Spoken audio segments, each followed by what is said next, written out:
Well, welcome to the MoP Beta. I've been saying I'm going to do this for a while, so we're going to see if this video works out before I get started on anything else.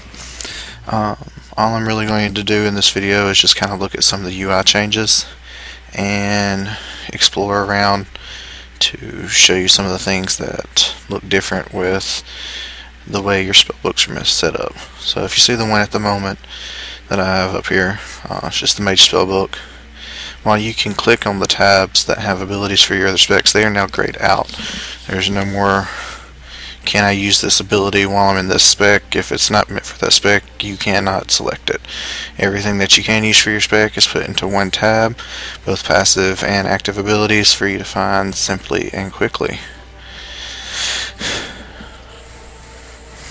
The next thing you'll notice if you look at this tab down here, in the beta it shows you something that says what has changed. Now I don't know if this will be in live, but as far as the beta is concerned, this is helpful because it tells you a few bullet points that just shows what has changed.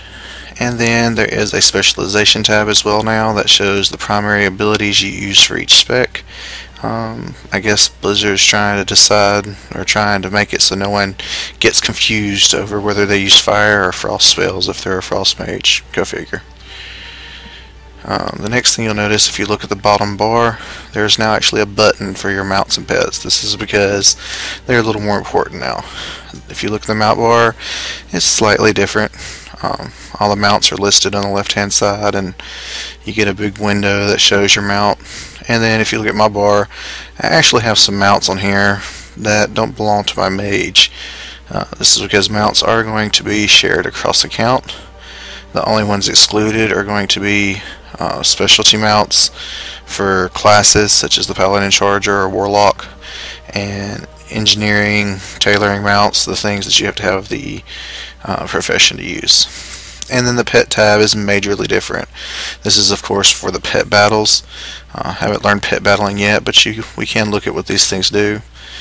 If you bring up the info tab, you see the part on the right hand side, is where you can do your training for your pets, and then different things you can do with your pet. You can see all of that there, and then your list of pets. If you right click your pet, you'll get different options. You can rename your pet, you can put it in a cage, you can set it as your favorite, those sort of things. For example, if I go down to my Corehound pet and I can rename it, you have to excuse my name, I'll come up with something better in live, but I was just typing this real quick so I could show it in the video.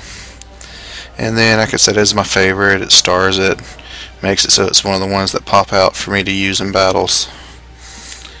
And like I said, I'll learn battles at a later date and show you how to do the training and what the pet battle looks like, but my understanding is it looks just like Pokemon. There's really not much different here. If you look at the achievements, there's a major difference. Again, achievements are account wide, so if you look at them, if they have a blue border, I believe that's their way of saying that this achievement was earned by another character on your account, not by the character you're currently playing, but it shows that your account has earned said achievement. So no more of this, hey, have you done this dungeon? Yeah, I did it on my main. Well, get on it and show it to me. No, you can just show it from the character you're on, link the achievement, and they know that you've done it. Don't know how titles are going to work with that. And then I don't really think I looked at anything else. You're supposed to be able to blacklist battlegrounds now, so I tried to bring this up to show you, but it doesn't look like the option's available yet. And I did look for the new battlegrounds. There are two new battlegrounds, Civil Shard Mine, which is kind of a capture the minecart, lead it to a point, and the more people in the vicinity of the minecart, the more it belongs to your team, I believe is the way that works. I haven't played it, so you'll have to look up other videos on it. And then there's another one, it's kind of a template area. It's pretty much a pick up the ball, protect the person holding the ball. The longer you hold the ball, the more points you get. If you look at the character pane, there hadn't been any changes, except for, if you noticed real quick before I clicked off of it, there are no more ranged weapons or relics. Then of course the talent pages, you'll see these more in depth as I go through each of the classes and show you what their talents are. The glyph page has changed. No longer any prime glyphs, just majors and minors. I think you've heard about that. And of course your specialization pick looks different. It tells the major abilities you want to use and just, you know, what that spec's supposed to do. While I'm sitting here clicking through things in my video, kind of took my time on that, what I'm going to do is go through each of the classes and just kind of show their abilities. I don't really have anything at level 90, so I don't know if you'll see any level 90 abilities until they make pre-mades for that, but I will show the abilities as they stand when we get to patch 5.0 and the way the talent's changed and how some of the playstyle has changed. Some classes have had a drastic change in their playstyle, some just a minor one that you may find a little bit more fun.